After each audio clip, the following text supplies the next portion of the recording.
Okay, if you're looking at a work of art and feel compelled to say, I could do that or my kid could do that, the first thing you want to do is assess if you really could do that.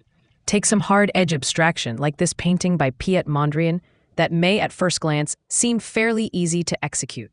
But if you've tried to use oil paints before, you'll know that it can be really tricky to create such smooth lines and a consistent flat application of color. There's also little details like a line that stops just short of the edge of the canvas that clues you in that no amateur did this. Or Cy Twombly's work gets a lot of heat for looking like a bunch of kids' scribbles. But take a closer look. The quality and character of his line work is astounding. The restrained use of color is exquisite. This isn't Crayola crayon on construction paper. This is pretty masterful handling of paint and pencil and crayon. They may be scribbles, but they're freaking amazing. Amazing scribbles. And if you still think you could do it, I say give it a try. It could be a really productive exercise to see how something is made, and it may help you learn a new skill or take your work or life in a new direction. But let's move on to what happens when you really could have made the thing in question. Think about Felix Gonzalez Torres, the example Trey brought up. We can look at a work like Untitled, Perfect Lovers from 1991, that pairs two commercially available clocks and synchronizes their time. Yes, you can go to a store, buy two clocks, and hang them on the wall just like this. And you know, it would still be a pretty cool experiment to see how long they stayed synchronized and which runs out of batteries first. But you'd be missing something key here. The title clearly asks you to consider these clocks to be a metaphor for lovers, and how two individuals with hearts beating like the ticking of clocks can be in perfect sync and then inevitably fall out of sync.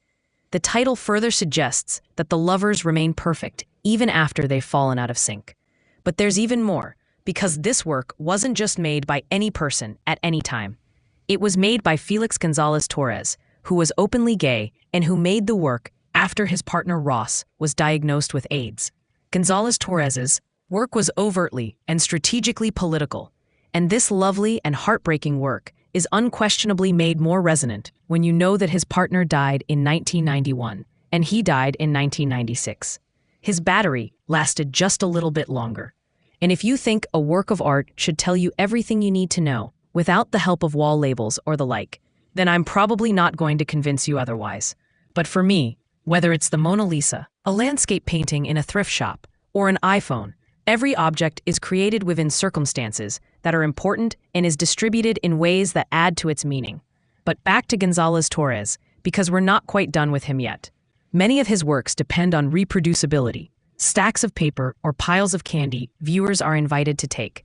He wanted his work to spread and to be in multiple places at the same time, and to be created in participation with you, the viewer. With this work, it's not that you could do it, it's that he wants you to. You're invited to, and that's part of the work. It also means his art can exist in perpetuity, beyond the confines of his own life, and you can still experience it today, and maybe take it home with you too. When you say, I could do that, what you're really saying, and what I would encourage you to say next time, is this doesn't display a remarkable amount of technical skill. And that's what I really look for in art. Perfectly fine to have a preference for art that displays manual talents unavailable to most. But there's a history of artists beginning in the early 20th century who took on new approaches to material, purposely avoiding showing off technical skill, and for lots of good reasons, to upset the dominant art trends of the time, to question the value of unique objects, to undermine the commercial system of art by creating work that is unlikely to be trophies for the rich, or to reconsider the separation of art and life. Some theorization about the so-called de-skilling of art in the 20th century, a word first used to describe the replacement of skilled laborers by technologies and less skilled workers who operate them. Industrialization also had a profound effect on art, introducing new methods of reproduction.